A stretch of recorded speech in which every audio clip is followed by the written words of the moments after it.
दरअसल आज से हिमाचल प्रदेश विधानसभा का मॉनसून सत्र शुरू हो रहा है और यह सत्र 10 दिनों तक चलेगा। 10 सिटिंग इसमें होंगी। आज सत्र की शुरुआत हो रही है और सत्र की शुरुआत हंगामेदार रहने के पूरे आसार हैं।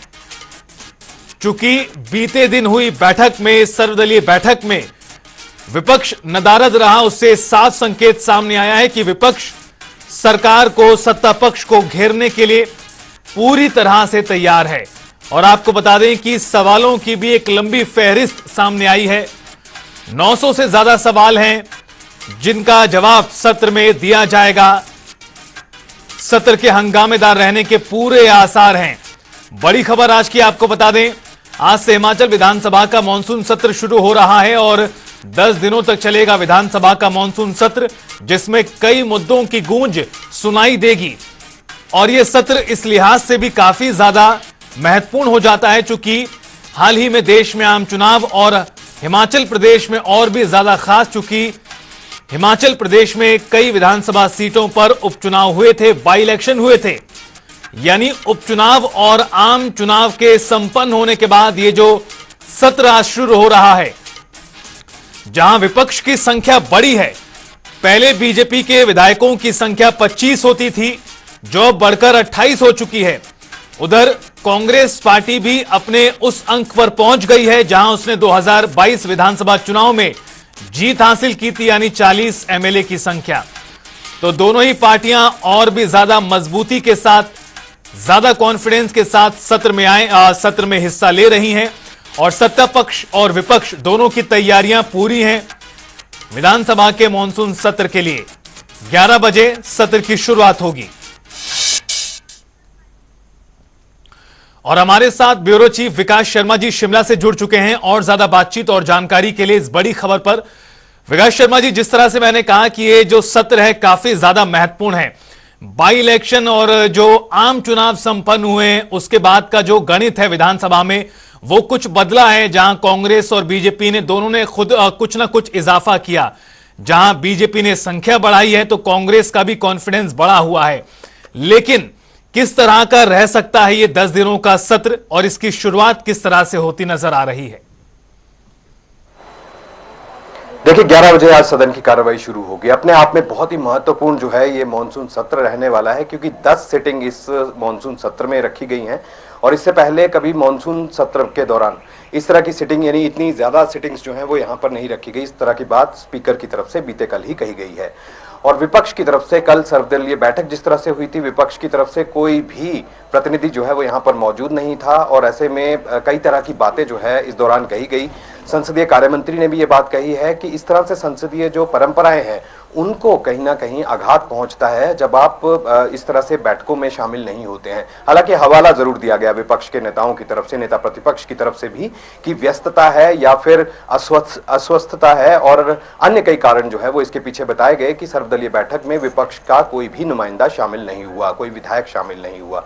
ऐसे में पहले ही दिन से तकरार जो है वो तीखी देखने के लिए मिल सकती है, क्योंकि आज 11 बजे सदन की कार्रवाई शुरू होगी। सबसे पहले शोकोद्गार होगा। पूर्व विधायक जिनका निधन हुआ है उनको श्रद्धांजलि जो है वो अंदर दी जाएगी, उनको याद किया जाएगा और उनके काम को भी याद किया जाएगा। और उसके बाद प्रश्नकाल होगा और प्रश्नकाल के बाद आज बेहद ही महत्वपूर्ण विधेयक जो है वो आज रखे जाने हैं, जिनमें सबसे ज्यादा महत्वपूर्ण ये है कि जो बाल विवाह का जो उम्र है, लड़कियों की जो शादी की उम्र रखी गई है, विवाह की उम्र रखी गई है, वो अब 18 से 21 साल बढ़ाई जा सकती है इस विधेयक को अगर पारित किया जाता है उसके बाद से। तो इस तरह से कई चर्चाएं जो हैं आज वो भी मांगी गई हैं अलग अलग विधायकों की तरफ से। सत्ता पक्ष के विधायक भी होंगे और जो विपक्ष के विधायक हैं उनकी तरफ से भी अलग अलग चर्चाएं मांगी गई है।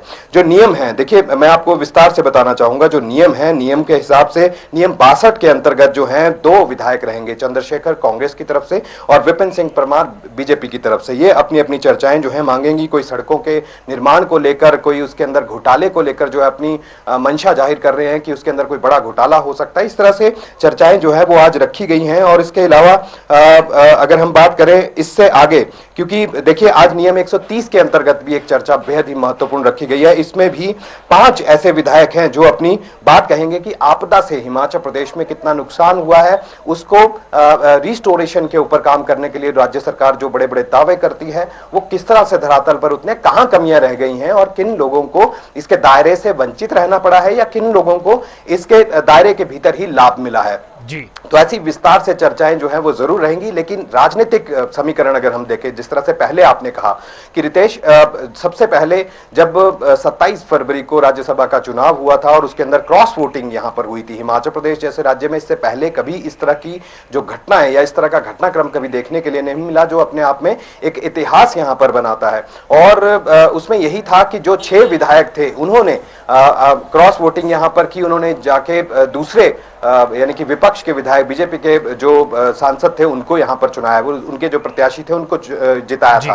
तो ऐसे में वोटिंग के बाद से ही लगातार समीकरण बिगड़ रहे थे, जिसके बाद 2 उपचुनाव हमने यहां पर देखे, 2 बार उपचुनाव यहां पर हमने देखे और उसके बाद अब आंकड़ा जो है वो जरूर पूरी तरह से इस समय कांग्रेस के पास है, 40 का आंकड़ा है और ऐसे में बीजेपी के पास जहां 25 सीटें थी तो अब वो बढ़कर 28 सीटें यहां पर हुई है। तो ऐसे में बढ़त जरूर बीजेपी कहती है कि उनको यहां पर मिली। विकास शर्मा जी, जिस तरह से विकास शर्मा जी, जिस तरह से आप ये बता रहे हैं कि ये जो सत्र का कामकाज है वो भी एक तरफ है, लेकिन दूसरी तरफ एक तरह से सत्ता पक्ष और विपक्ष भी अपनी तैयारियां पूरी कर रहा है, लेकिन इन सबके बीच जो एक नजारा यहां से नजर आता है वो ये नजर आता है कि चुनाव भले ही संपन्न हो चुके हैं, बाई इलेक्शन भी पूरे हो चुके हैं, लेकिन दोनों ही पार्टियां चुनावी मोड से बाहर नहीं निकली हैं।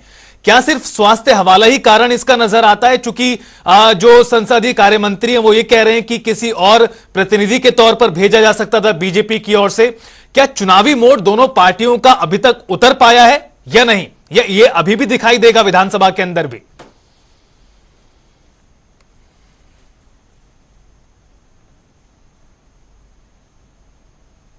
लगातार तीखे बयान जो है वो जरूर नजर आते हैं, चाहे वो सत्ता पक्ष के मंत्रियों की तरफ से अगर बात की जाए, सरकार के मंत्रियों की तरफ से बात की जाए, विधायकों की तरफ से बात की जाए, उप मुख्यमंत्री, मुख्यमंत्री, लगातार ये इस तरह के तीखे हमले जो हैं, जुबानी हमले देखने के लिए मिले हैं।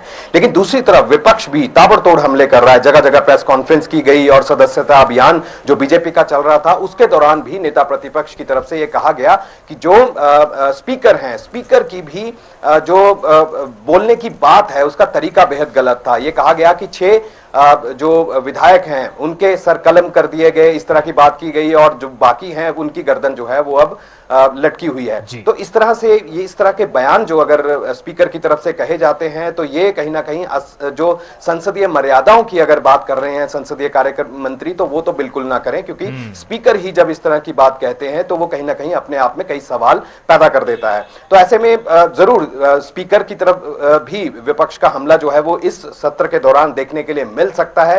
हालांकि अगर अंदर की बात करें, देखिए 27 फरवरी का वो दिन था जब राज्यसभा में वोटिंग हो रही थी, उसके बाद से ही जब पूरा बजट सत्र चला, 2-3 दिन उसके बाद बजट सत्र चला और बजट सत्र के दौरान बीजेपी के विधायकों के ऊपर कई तरह के आरोप जो है वो लगे।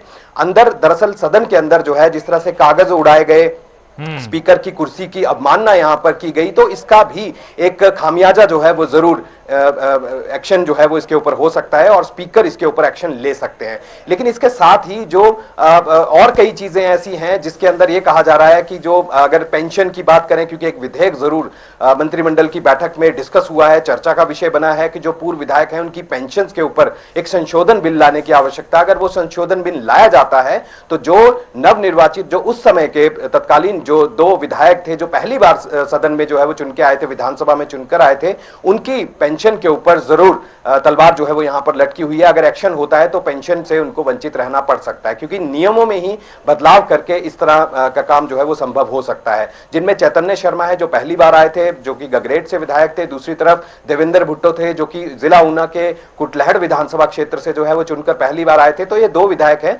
जिनकी पेंशन के ऊपर जो है वो तकरार जो है वो देखने के लिए मिल सकती है। और कई ऐसे मुद्दे हैं जिनको लेकर विपक्ष इस बार तीखे जो रुख है वो इख्तियार किए हुए है और ये कहा जा रहा है कि कानून व्यवस्था जो है वो पटरी से बिल्कुल उतर चुकी है और राज्य सरकार सिर्फ अपनी सरकार बचाने के लिए काम कर रही है। दूसरी तरफ ये भी सत्ता पक्ष की तरफ से ये भी कहा गया कि सिर्फ आरोप ही लगाना जो है वो सवाल उठाना ही जो है वो सिर्फ अपनी भूमिका निभाई जा रही है विपक्ष की तरफ से। तो सत्ता पक्ष और विपक्ष की तरफ से जो वार पलटवार है वो देखने के लिए मिल रहा है और सदन के पहले ही दिन जब शोक उद्गार खत्म होगा उसके बाद पूर्व मुख्यमंत्री जयराम ठाकुर की तरफ से भी चर्चा जो है वो यहां पर मांगी है। कई ऐसे विषय हैं जिनको लेकर इस बार विपक्ष पूरी ताकत के साथ सदन के अंदर जो है वो दाखिल होगा, अपना विरोध भी दर्ज किया जाएगा, सत्ता पक्ष से जवाब भी मांगे जाएंगे। अब सत्ता पक्ष के जवाब से कितना विपक्ष यहां पर संतुष्ट हो पाता है ये देखना होगा। लेकिन जो पहले दिन से एक दिन पहले यानी जो पिछले कल की हम बात करें सर्वदलीय बैठक बुलाई गई तो उससे बिल्कुल साफ हो गया है कि समीकरण ठीक नहीं है। संकेत साफ नजर आते हैं विकास शर्मा जी की किस तरह से ये पूरे 10 दिन का कामकाज रहने वाला है। लेकिन एक और सवाल है आपसे यहां पर 10 दिन का सत्र 936 सवाल अपने आप में बड़ा सत्र नजर आ रहा है, जहां पर जिन राज्यों में असेंबली की सीट बहुत ज्यादा है वहां पर भी इतने बड़े सत्र नहीं होते, लेकिन हिमाचल प्रदेश में इतना बड़ा सत्र, इतने ज्यादा सवाल, ये क्या कुछ दर्शाता है और इसे किस तरह से देखा जाए? देखिए पहली मर्तबा नहीं है रितेश जब इतने सवाल जो है वो लगे हैं। इससे ज्यादा भी सवाल जो है वो लिए जाते हैं और विधानसभा सचिवालय की तरफ से, क्योंकि विधायकों की अलग अलग जो समस्याएं होती हैं, जनता की अपनी अपनी समस्याएं होती हैं, विधानसभा क्षेत्र की अपनी समस्याएं होती हैं, उन सब तमाम चीजों को लेकर जो है ये सवाल उठाए जाते हैं। तारांकित सवाल हैं 640 तारांकित सवाल हैं, अतारांकित जो है 236 सवाल हैं, तो 936 सवाल जो है ये कुल मिलाकर होते हैं। और ऐसे में क्या जनता के जो मुद्दे हैं जिनके लिए जनता ने अपने नुमाइंदों को यानी विधायकों को चुनकर जो है वो यहां पर भेजा है, तो इसके लिए उनकी उम्मीद यही रहती है कि शांतिपूर्ण ढंग से चले, कम से कम उस समस्या का समाधान जो है वो विधानसभा के अंदर एकमुश्त हो पाए। तो इसके लिए सत्ता पक्ष से सवाल जो है, सरकार के जो मंत्री रहते हैं उनसे सवाल पूछे जाते हैं, मुख्यमंत्री से उप मुख्यमंत्री से सवाल पूछे जाते हैं। लेकिन जब हंगामा हो जाता है और कहीं ना कहीं असंतुष्टि जो है वो जवाब से जाहिर की जाती है विपक्ष की तरफ से भी, और फिर उसके बाद हंगामा जो है वो निश्चित होता है। लेकिन कहीं ना कहीं ये टसर जरूर रहती है कि जो बीते दिनों की जो घटनाक्रम रहे हैं, बजट सत्र के बाद से लेकर अब तक जो घटनाक्रम हिमाचल प्रदेश की राजनीति में रहा है वो जरूर इस सदन के भीतर भी देखने के लिए मिल सकता है। तो ऐसे में ये जरूर होगा कि नोकझोंक जो है वो अमूमन देखी जाती है कि कभी सवाल जवाब पर होती है, कभी किसी और चीज पर होती है, कभी किसी की बातचीत को लेकर जो है उनके गलत शब्द जिस तरह से इस्तेमाल जो है वो अंदर किए जाते हैं, जिसको गलत कहा जाता है, तो वो सब तमाम चीजें जो है वो जरूर इस बार देखने के लिए मिल सकती हैं। लेकिन वही है कि जो ये सवाल हैं बेहद ही महत्वपूर्ण है और जनता से जुड़े ये सवाल सदन के भीतर अगर उठते हैं तो समस्याओं का निदान जरूर होता है, क्योंकि हिमाचल प्रदेश एक पहाड़ी राज्य है और ऐसे में कमोवेश कई ऐसे इलाके हैं जो कि दूर दराज के इलाके हैं, वहां से जनता को अमूमन जो है वो देखिए 2 विधानसभाएं हिमाचल प्रदेश में, एक शिमला में है और दूसरी जो है वो धर्मशाला में है। तो ऐसे में यही उम्मीद लोगों की रहती है कि अगर विधानसभा तक सवाल जो है वो पहुंचता है और उसके अगर जवाब जो है वो ठीक से मिलते हैं और ये जरूर कहा जाता है कि काम जो है वो किस तरह से हो और समस्या का निदान यहां पर किस तरह से हो। तो कुल मिलाकर आज का ये दिन बेहद ही महत्वपूर्ण रहने वाला है। पूरे का पूरा मॉनसून सत्र एक ऐतिहासिक सिटिंग्स के साथ, यानी कि 10 की 10 सिटिंग, क्योंकि एक साल के अंदर 35 सिटिंग्स करनी होती है, तो बीते जो 2 सत्र रहे हैं उनके अंदर सिटिंग्स पूरी नहीं हो पाई। तो यही एक बड़ी वजह है कि यह कहा जा रहा है कि इस सत्र के अंदर जो है वो 10 सिटिंग्स यहां पर रखी गई हैं, ज्यादा कामकाज हो, अच्छे तरीके से कामकाज हो। स्पीकर की मंशा जो है वो यही नजर आती है, क्योंकि उन्होंने भी ये अपने बयानों में लगातार कहा है। जो कामकाज है वो हो पाता है और कितनी ज्यादा राजनीति चमकाई जाती है ये भी देखना बेहद महत्वपूर्ण रहेगा। बहरहाल आपका बहुत बहुत शुक्रिया विस्तार से पूरी बातचीत और जानकारी के लिए। तो आपको बता दें कि आज से हिमाचल विधानसभा का मॉनसून सत्र शुरू हो रहा है और इसके पूरे हंगामेदार रहने के आसार हैं।